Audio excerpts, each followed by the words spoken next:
नमस्कार दोस्तों, जीएस आजकल में आपका स्वागत है। पिछले क्लास में हम लोकसभा के बारे में पढ़े थे और आज हम लोग लोकसभा अध्यक्ष के बारे में पढ़ेंगे।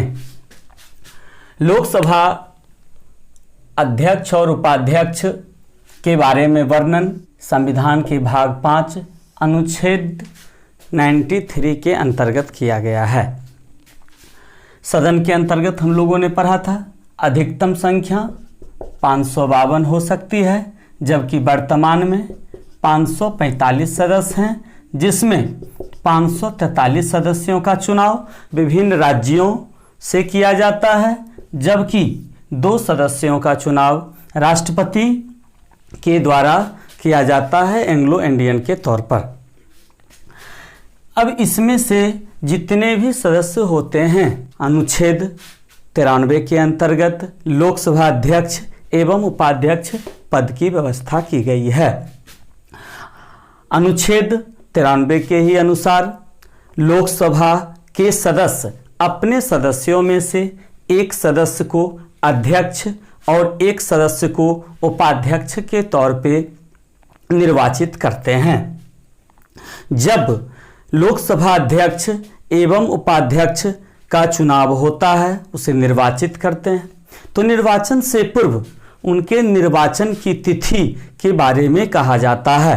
तो हम लोग जानते हैं लोकसभा अध्यक्ष एवं उपाध्यक्ष के चुनाव की तिथि राष्ट्रपति द्वारा निर्धारित किया जाता है, अर्थात लोकसभा अध्यक्ष एवं उपाध्यक्ष निर्वाचित होते हैं। हमारे देश में एक स्थापित परंपरा रही है कि जो सत्ता दल के पार्टी के सदस्य होते हैं उन्हीं के अध्यक्ष चुने जाते हैं और जो विपक्ष के सदस्य होते हैं उन्हीं में से एक सदस्य को उपाध्यक्ष चुना जाता है। और जो व्यक्ति इस पद को प्राप्त कर लेते हैं, मतलब जिन्हें अध्यक्ष चुन लिया जाता है और जिन्हें उपाध्यक्ष चुन लिया जाता है, तो इस पद के प्रति सम्मान प्रकट करते हुए प्रधानमंत्री एवं नेता प्रतिपक्ष स्वयं निर्वाचित अध्यक्ष को उनके आसन तक ले जाते हैं। तो इस प्रकार हम लोगों ने देखा कि इनका पद कहां से आया और इनका चुनाव का निर्धारण किसने किया, और जब ये निर्वाचित हुए तो इनके प्रति सम्मान किस प्रकार प्रकट किया गया। अब हम लोग जानते हैं लोकसभा अध्यक्ष का कार्यकाल। तो हम लोग जानते हैं लोकसभा अध्यक्ष के कार्यकाल के बारे में हम पढ़ते हैं। सामान्यतः इनका कार्यकाल 5 वर्ष का होता है। ऐसे कहा जाता है कि लोकसभा के प्रथम बैठक से लोकसभा के अंतिम बैठक अर्थात नई लोकसभा के गठन से 1 दिन पूर्व तक माना जाता है। ऐसे इनका जो है 5 वर्ष का इनका कालखंड होता है। हम लोग जानते हैं अध्यक्ष और उपाध्यक्ष दोनों का कार्यकाल 5 वर्ष का ही होता है।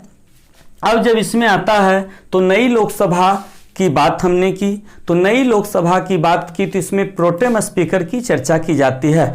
तो हम लोग देखते हैं नई लोकसभा की अध्यक्षता प्रोटेम स्पीकर के द्वारा किया जाता है। अब प्रोटेम स्पीकर की नियुक्ति कौन करते हैं, तो प्रोटेम स्पीकर की भी नियुक्ति राष्ट्रपति के द्वारा ही किया जाता है।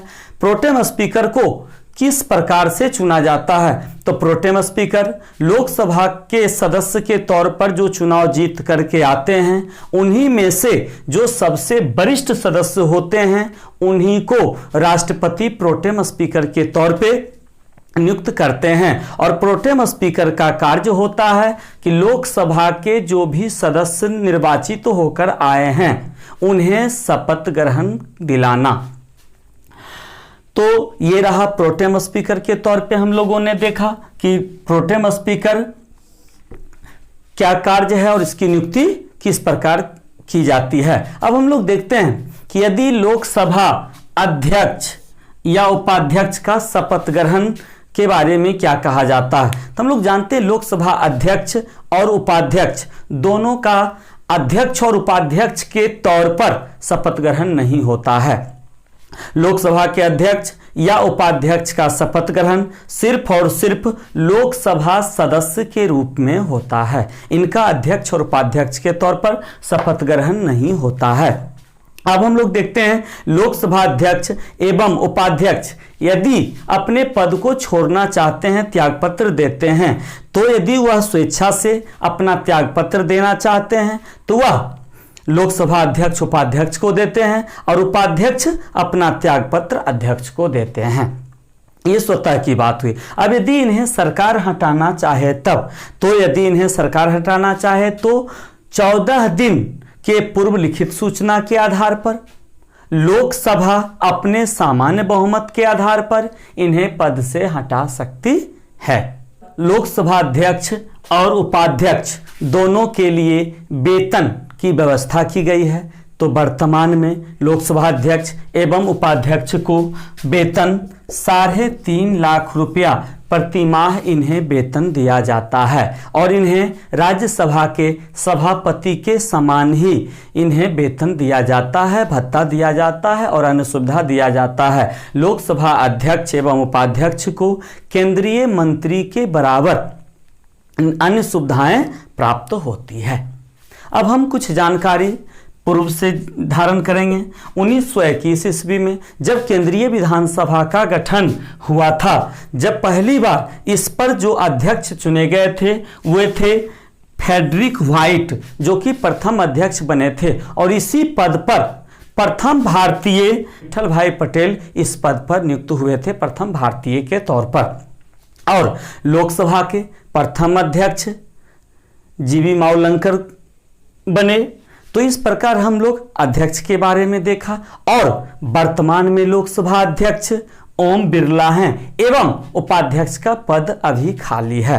छठी लोकसभा के गठन के समय से इस पद को बीच बीच में भंग भी किया जाता रहा है और अभी वर्तमान में इस पद पर कोई भी व्यक्ति नियुक्त नहीं हुए हैं, नियुक्त हो सकते हैं। तो इस प्रकार हम लोगों ने इनके गठन की चर्चा को देखा। अब लोकसभा अध्यक्ष के महत्वपूर्ण कार्य होते हैं, तो इसको भी हम लोग देखते हैं। तो लोकसभा अध्यक्ष के निम्नलिखित कार्य एवं अधिकार के बारे में चर्चा किया गया है। सबसे पहला कार्य इनका होता है कि लोकसभा अध्यक्ष लोकसभा के बैठकों की अध्यक्षता करता है और कार्यवाही का संचालन करता है।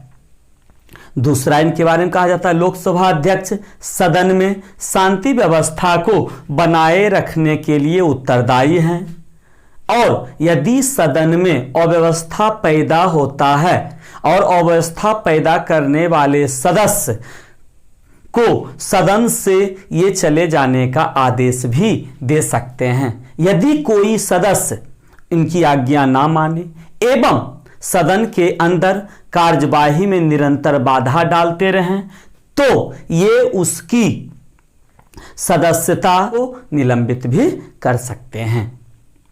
अगला कार्य इनका कहा जाता है वह सदन के नेता के परामर्श से सदन की कार्यवाही का क्रम निश्चित करते हैं। अर्थात सत्ता दल के जो लोकसभा में सदन का नेता चुने जाते हैं उन्हीं से परामर्श करके ये कार्यक्रम को निर्धारित करते हैं। अगला कार्य इनका कहा जाता है कि राष्ट्रपति के उद्घाटन भाषण के संबंध में किए जाने वाले वाद विवाद आदि का समय निश्चित करते हैं। सदन में अव्यवस्था फैलाने पर यह सदन की कार्यवाही को वहीं स्थगित कर सकते हैं। लोकसभा अध्यक्ष का कार्य होता है यदि कोई विधेयक धन विधेयक है या नहीं है इसकी पुष्टि करना इनका कार्य के तौर पे जाना जाता है। किसी विधेयक पर सदन के अंदर दोनों मतदान के दौरान यदि बराबर की स्थिति आ जाती है तो उस परिस्थिति में यह अपने मत का प्रयोग करते हैं। लोकसभा अध्यक्ष सदन में प्रश्नों को स्वीकार अथवा अस्वीकार करने का कार्य करते हैं। सदन में कोई भी सदस्य लोकसभा अध्यक्ष की आज्ञा से ही भाषण देने का कार्य करते हैं। संसद और राष्ट्रपति के बीच सारा पत्र व्यवहार लोकसभा अध्यक्ष के द्वारा ही होता है। लोकसभा अध्यक्ष सदन में दर्शकों और प्रेस प्रतिनिधियों के प्रवेश पर भी प्रतिबंध लगा सकते हैं। लोकसभा अध्यक्ष सदन के सदस्यों के विशेष अधिकारों की रक्षा करते हैं। ये था इनका महत्वपूर्ण कार्य के बारे में चर्चा किया गया। यदि अध्यक्ष सदन में अनुपस्थित हों तब उनके सारे कार्यों को उपाध्यक्ष के द्वारा किया जाता है, और यदि दोनों पदाधिकारी अनुपस्थित हों तो लोकसभा अपने सदस्यों में से एक सदस्य को अध्यक्ष नियुक्त कर लेता है। तो हम लोगों ने इस प्रकार लोकसभा अध्यक्ष के बारे में जानकारी प्राप्त किया। पिछले क्लास में आपके कुछ प्रश्न थे, उसके उत्तर फिर हम नए प्रश्न आपके सामने देंगे। पहला प्रश्न, लोकसभा में सदस्यों की अधिकतम संख्या कितनी हो सकती है? 552।